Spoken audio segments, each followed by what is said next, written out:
उरई नगर पालिका में आईएएस रिंकू सिंह राही की ताबड़तोड़ छापेमारी, कैमरे के सामने हाथ जोड़कर क्षमा मांगते नजर आए ईओ रामाचल कुरील। जांच कमेटी से हटाए जाने के बावजूद रुके नहीं आईएएस रिंकू सिंह राही। उरई नगर पालिका में अचानक छापा मारकर खोले कथित भ्रष्टाचार के राज। आज उत्तर प्रदेश के जालौन जिले के उरई में एक तेज तर्रार आईएएस अधिकारी की अचानक हुई धमाकेदार छापेमारी ने पूरे प्रशासनिक तंत्र और कथित भ्रष्टाचार के गढ़ में ऐसा हड़कंप मचा दिया कि सिस्टम के बड़े बड़े दिग्गजों की नींद उड़ गई। आखिर कैसे एक तेज तर्रार आईएएस अधिकारी के तीखे तेवरों के आगे मलाई खाने वाले अधिकारी हाथ जोड़कर क्षमा याचना करने लगे और जांच को दबाने के लिए चल रहे किस काले खेल का पर्दाफाश हुआ है, ये जानना आपके लिए और इस देश के हर जागरूक नागरिक के लिए बेहद जरूरी है। नमस्कार, मैं हूं आपका साथी विक्की प्रजापति और आप देख रहे हैं यूपी टुडे न्यूज इंडिया। बता दें कि उत्तर प्रदेश के जालौन जिले के उरई नगर पालिका परिषद में चल रहे कथित घपले और घोटालों की परतों को उधेड़ने के लिए जब एक प्रशासनिक तूफान उठा तो किसी ने नहीं सोचा था कि नजारा इतना चौंकाने वाला होगा। मामला तब और ज्यादा गंभीर हो गया जब नगर पालिका परिषद उरई में कथित अनियमितताओं की जांच के लिए गठित की गई 3 सदस्यीय समिति से ज्वाइंट मजिस्ट्रेट और आईएएस अधिकारी रिंकू सिंह राही को भले ही हटा दिया गया हो, लेकिन उनके हौसले और तेवर जरा भी कम नहीं हुए। भ्रष्टाचार के खिलाफ बगावत का झंडा बुलंद करते हुए आईएएस रिंकू सिंह राही ने बुधवार को अचानक नगर पालिका परिषद पर एक ऐसा सर्जिकल स्ट्राइक जैसा छापा मारा कि वहां हड़कंप मच गया। इस छापेमारी के दौरान जो कुछ भी हुआ वो किसी फिल्मी सीन से कम नहीं था, लेकिन ये कोई फिल्म नहीं बल्कि हकीकत थी जिसने सिस्टम को अंदर तक हिलाकर रख दिया। बुधवार दोपहर का वक्त था जब उरई नगर पालिका के गलियारों में अचानक सन्नाटा पसर गया और फिर अफरा तफरी मच गई। आईएएस रिंकू सिंह राही अकेले नहीं थे, बल्कि उनके साथ 2 दर्जन से अधिक यानी करीब 20 तकनीकी ऑपरेटरों की एक पूरी फौज थी, जो किसी भी स्थिति से निपटने और डिजिटल सबूतों को तुरंत खंगालने के लिए पूरी तरह तैयार होकर आई थी। इस छापेमारी की भनक लगते ही पालिका के गलियारों में हड़कंप मच गया और अधिकारियों के हाथ पैर फूल गए। पिछले 3 सालों में शहर में कराए गए विकास कार्यों और कथित घोटालों के दस्तावेजों की मांग पहले ही की गई थी, जिसकी अंतिम तारीख 28 जुलाई थी। तय समय सीमा बीत जाने के बाद भी जब एक पत्ता तक नहीं हिला और कथित भ्रष्टाचार की फाइलों को दबाने की कोशिश की गई, तो इस ईमानदार अधिकारी ने खुद मैदान में उतरने का फैसला किया। 29 जुलाई को पहले से तय समय यानी ठीक 1 बजे जैसे ही आईएएस रिंकू सिंह राही ने नगर पालिका भवन में कदम रखा, एक करके कथित भ्रष्टाचार की पोल खुलनी शुरू हो गई।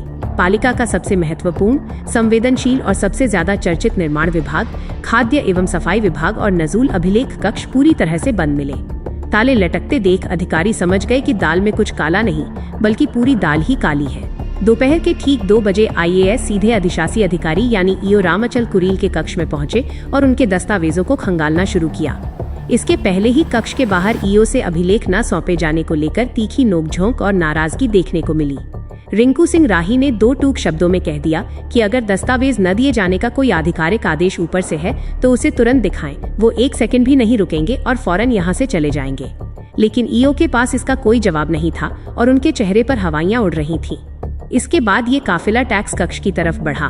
वहां जब मकानों के रिवाइज और ट्रांसफर की महत्वपूर्ण फाइलों की मांग की गई तो बहाना बनाया गया कि संबंधित बाबू कुछ दिन पहले ही रिटायर हो चुके हैं और जिनके पास चाबी है वे छुट्टी पर बैठे हैं।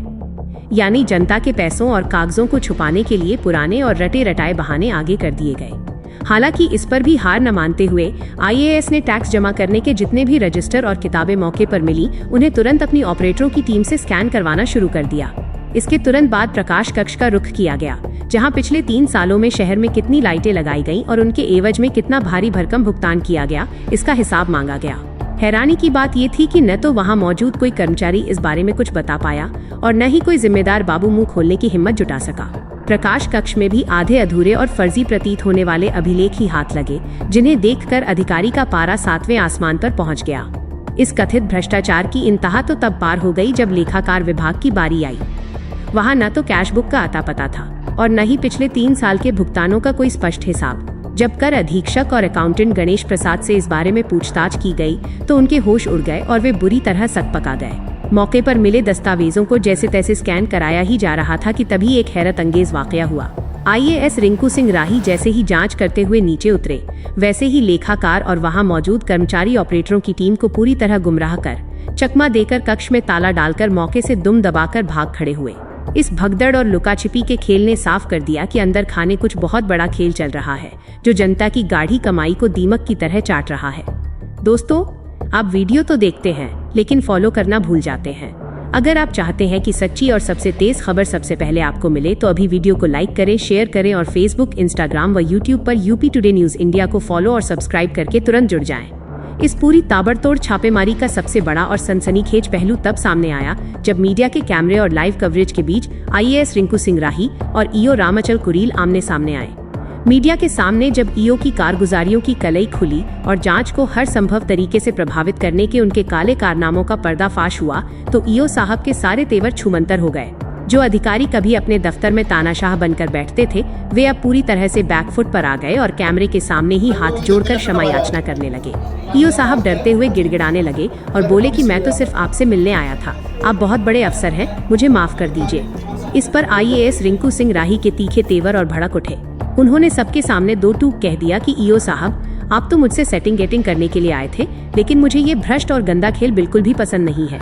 रिंकू सिंह राही के इन बेबाक और कड़े शब्दों ने वहां मौजूद हर शख्स को ये एहसास करा दिया कि जब नीयत साफ हो तो बड़े से बड़ा भ्रष्टाचारी भी पानी मांगता नजर आता है।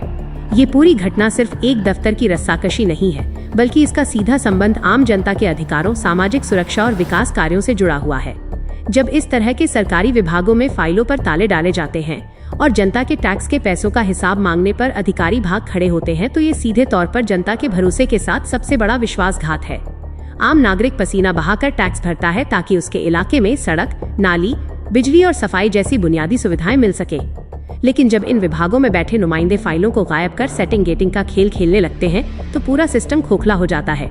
ऐसी घटनाएं जनता के भीतर गहरा आक्रोश पैदा करती हैं और ये सवाल उठाने पर मजबूर करती हैं कि आखिर आम आदमी को न्याय और पारदर्शिता के लिए कब तक ऐसे भ्रष्ट तंत्र से लड़ना पड़ेगा। अब सबसे बड़ा सवाल ये उठता है कि क्या इस हाई वोल्टेज खुलासे और छापेमारी के बाद शासन और प्रशासन स्तर पर इन भ्रष्ट अधिकारियों के खिलाफ कोई ठोस और बड़ी कार्रवाई होगी या फिर ये मामला भी फाइलों के उन बंद कमरों में कहीं दफन होकर रह जाएगा। इस पूरे मामले पर आपकी क्या राय है? क्या ऐसे भ्रष्ट अधिकारियों को सिर्फ निलंबित किया जाना चाहिए या फिर उनके खिलाफ तुरंत कानूनी शिकंजा कसा जाना चाहिए? हमें नीचे कमेंट बॉक्स में लिखकर जरूर बताएं। और हाँ, अगर आप चाहते हैं कि इस मामले की अगली और सबसे बड़ी अपडेट सबसे पहले आप तक पहुंचे तो अभी यूपी टुडे न्यूज इंडिया को फॉलो और सब्सक्राइब कर लें, क्योंकि अगली खबर और भी ज्यादा चौंकाने वाली होने वाली है।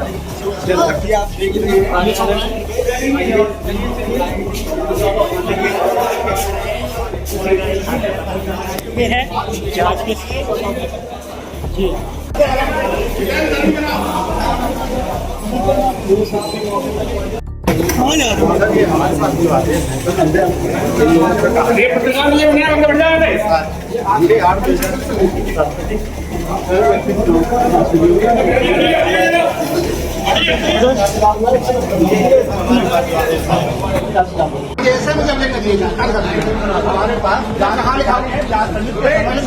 लिखा हुआ है मुझे अभी लिखा दिखा दो, मैं चला जाऊंगा। आप साहब इतने बड़े अफसर हैं, मैं आपसे कोई बात नहीं करना चाहता। मुझे दिखा दीजिए, जो लेना हो ले। क्या कह रहा हूँ, आप दिखा दीजिए कि अवलेख नहीं दिखाने, कहीं लिखा हो मैं नहीं देखूंगा। आप बहुत बड़े अफसर, मैं क्षमा चाहता हूँ, मैं आपसे कोई बात नहीं करना चाहता। क्या कहते हैं, नहीं अगर कोई भी कहीं लिखा हो मुझे अवलेख नहीं दिखाना, मैं चला जाऊंगा, मुझे कोई दिक्कत नहीं है। नहीं सर, तो इसीलिए मैंने आज ही लेटर लिखा था मैंने। नहीं सर, मैं कह रहा था आप ऑपरेट नहीं कर रहे, आप ऑपरेट नहीं कर रहे, इसलिए लिख दूंगा। सर मैं मिलने गया था, आप मुझे सेटिंग करने आए थे, मुझे सेटिंग पसंद नहीं है। आप चाहते थे मैं आपके साथ एडजस्ट करूँ, मुझे पसंद नहीं वो चीज। नहीं सब आप आपके लिए खुला था, आप यहाँ भी आकर के जांच सकते, सारे अपील यही आकर के जांच किए। हम भाई से सब लिए जाए, एक आध फाइलें गायब हो जाएंगे, कौन जिम्मेदार हो? इसलिए आ गया हूँ यहाँ पर। बैठिए सर, आदेश का आप खुद पूछ सकते हैं। मैं तो लेटर जारी कर चुका हूँ डीएम साहब को, मैं बता रहा हूँ सर उसके उत्तर भी कर सकते हैं। हो गया। अरे सर ये बात कवरेज करके हो सकती सर, बताया जाए। और सर सड़क पर खड़े हैं, क्या करें, घर कह रहे हैं अंदर बैठ लीजिए 2 मिनट। उधर आशीष है अपना हम वहीं बैठ जाएंगे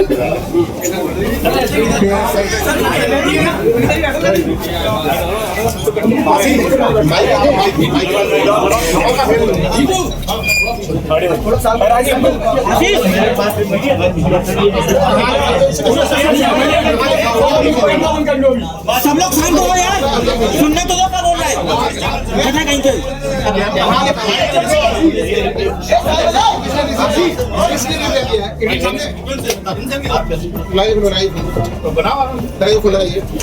बोलना नहीं कोई उन्हें सब लोग शांत रहो यार। स्पीकर से नहीं सब आप इधर के फोन लगाइए ये सब है तो आप जो है यार कैमरा बंद करो यार, अफसर की बात है क्यों ऐसा कर रहे हो? अपनी बात थोड़ी कोई घोटाले की बात है। नहीं जांच की बात है, जांच की बात है। ये भी कह नहीं सकते भाई क्या चीजों क्या नहीं कह सकते चीजों को जांच की बात है। जांच अधिकारी है, डॉक्यूमेंट मांगे हैं तो सेटिंग की बात हुई थी, सेटिंग की बात कही। ठीक है चलो वो है सब चीजें कौन सी चीज नहीं बता सकता। अरे हमारे अफसर है क्या मैं नहीं सकता आपको देखो भैया और का कैसे करना चाह रहे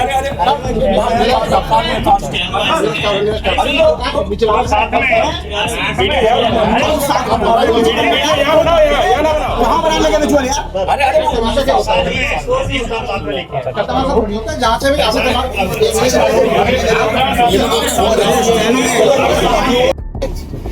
बात कर लो इसे। मैं तो उन्हीं का आदेश का आया हूँ यहाँ पर। मैं तो हम भी उन्हीं के आदेश पे कर रहे हैं। नहीं दिखाइए उनका आदेश कहाँ है मना मुझे नहीं दिखाइए कहाँ लिखा हुआ है इनका आदेश। हमारे सर एडीएम कहाँ लिखा हुआ है इसमें कि मुझे आदेश नहीं दिखाएंगे दिखाइए नहीं सर ये क्या लिखा है, ये आप पढ़ लीजिए इसमें जो क्या चीज मैं आया हूँ जिलाधिकारी जादव का प्रदेश सदस्य नाम से प्रदेश सदस्य जब बैठ पढ़ के लीजिए कहा एक मतलब आप जो है अभी आपके पास बैठ रहा है कहाँ लेने वाला। मैं एज ए जॉइंट मजिस्ट्रेट आया हूँ, मैं एज ए न्यायिक नहीं आया। जांच दी गई थी जॉइंट मजिस्ट्रेट को, मैं एज ए जॉइंट मजिस्ट्रेट यहाँ पर। दोनों लोग से स्थिति क्लियर कर लेते हैं। क्या स्थिति है आप अगले देने क्या दिक्कत आ रही है, आप जाके क्लियर करिए बात कर लीजिए अभी। नहीं सर जब कोई दिक्कत नहीं है तो अब लिख दीजिए।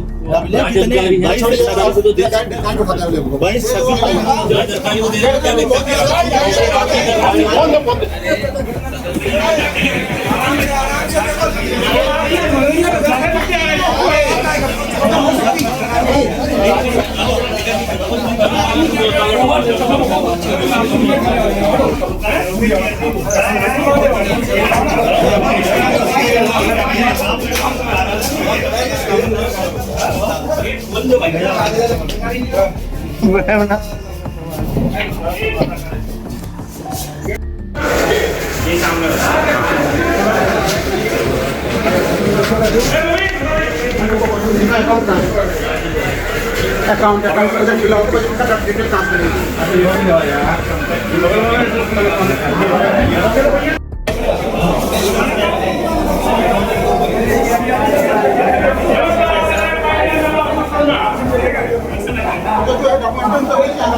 काम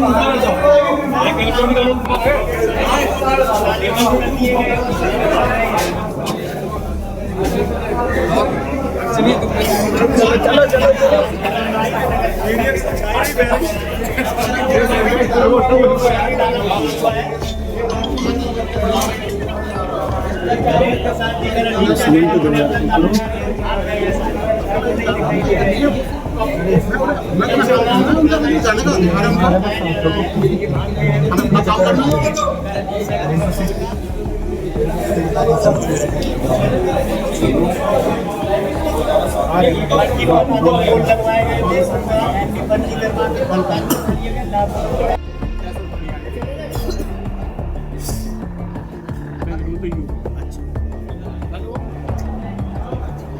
बाहर निकाल के बाइट कर दो यार। हेलो हेलो भैया व्यस्त है तो अपना फोन से कॉल बैक करना है आप।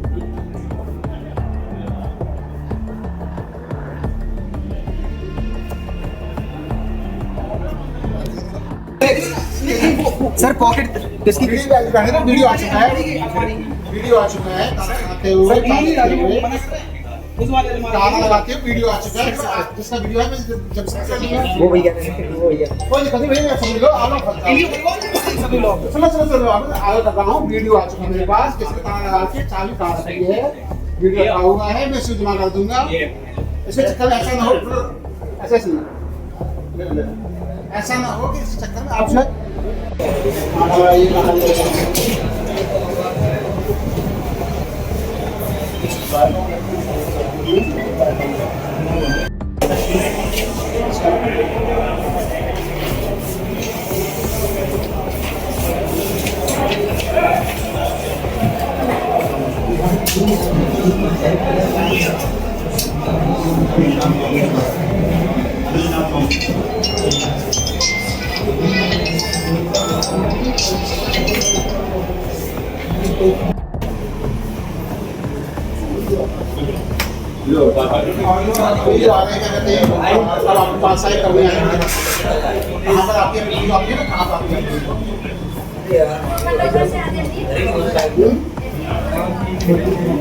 भेजते हो आप?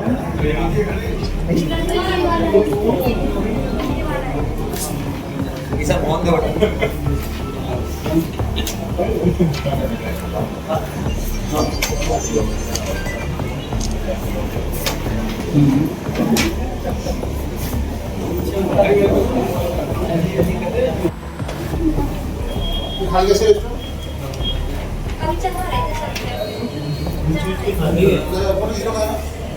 ऐसे खाली कर सकता है।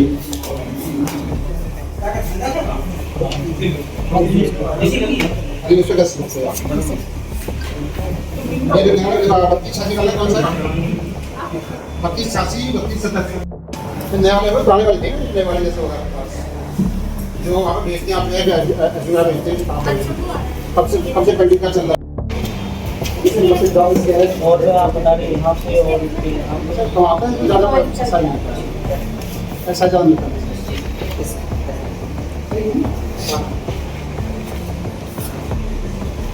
वहीं से आया चढ़ के आगे बना दिए जी।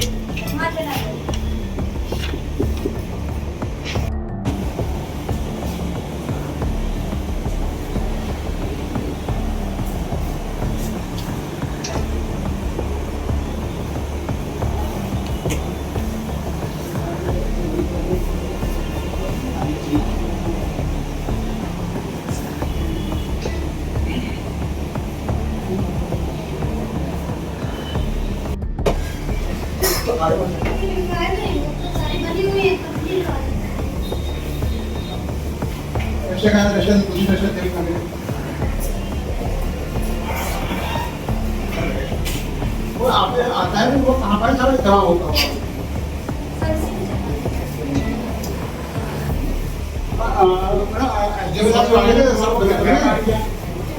जब से आते हैं आपके वो बन गए सब।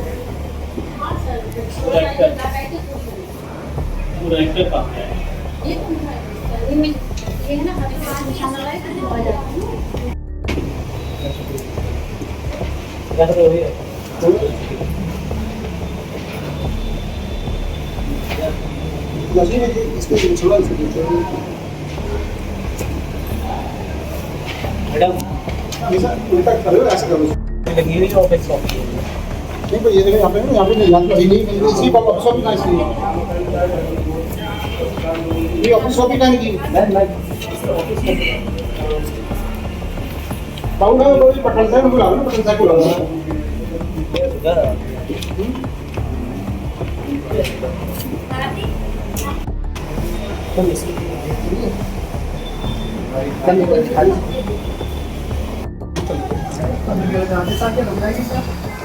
नहीं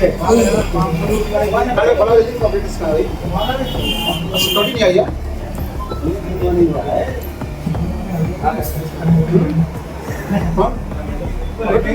करो बस करो करो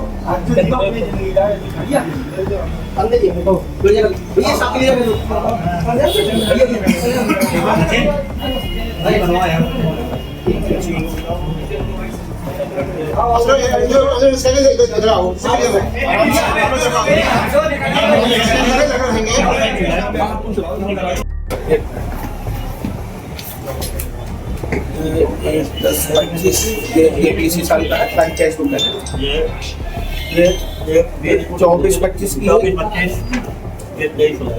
और 25-26 नहीं है सर सब अलमारी खोल के वो भी निकालिए सही से पूरा पेज आया करे खाली हाँ जो थे वो फोटो लेंगे ना ध्यान रखेंगे पूरा पेज लिया करें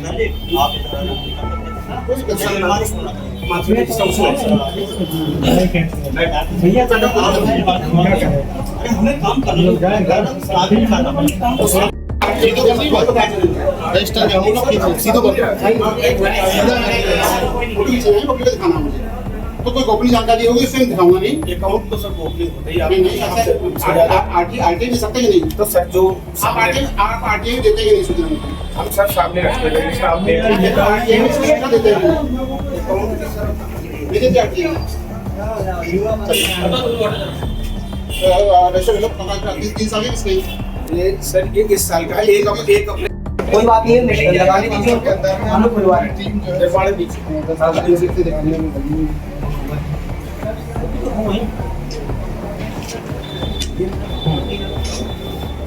जैसा कि आप देख सकते हैं ये पूरी टीम यहाँ नगर पालिका में मौजूद है।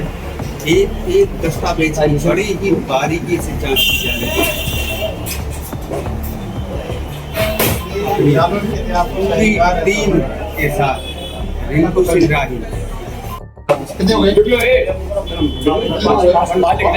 और क्या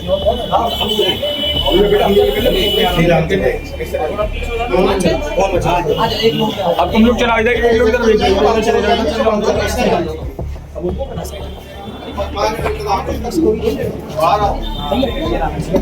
हाँ जी निर्माण वाले सर निर्माण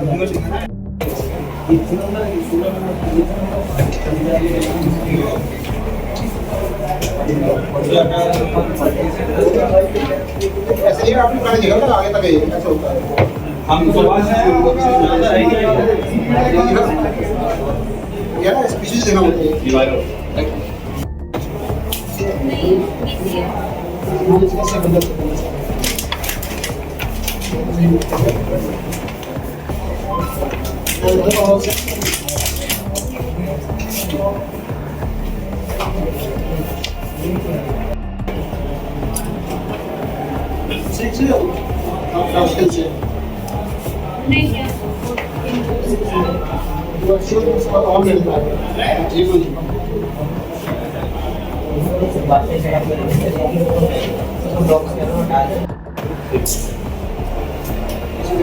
मैं मार्क्स से इलाज के लिए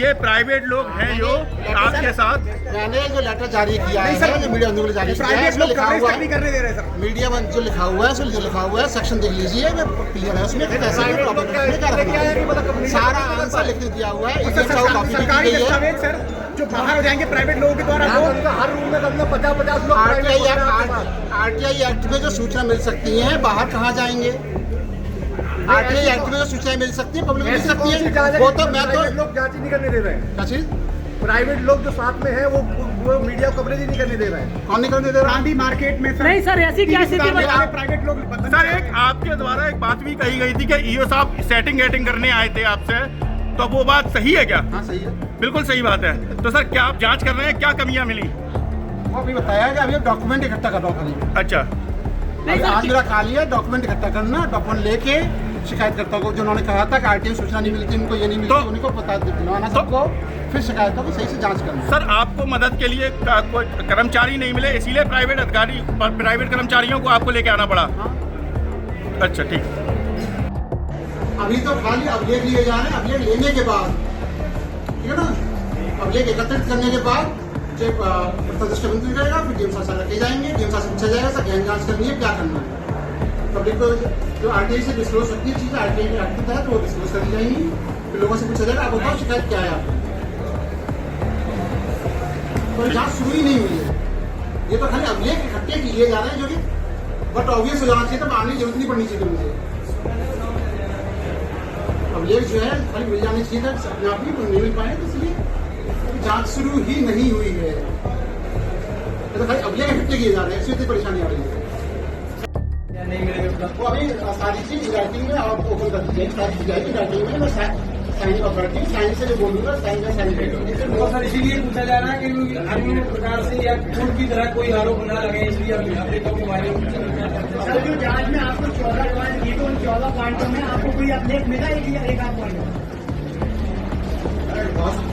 99% नहीं मिला, 99% चीज नहीं मिली। दो बंदे इस तरह छानबीन में लगे हुए ऐसे जब अपडेट दिया जो कि अपडेट लेने सारे जो कहा जाता है जिसकी शिकायत होने की वो लेती अब जो ताले बंद है और ताला वाला जो दिखाते लड़की में ताला करेंगे तो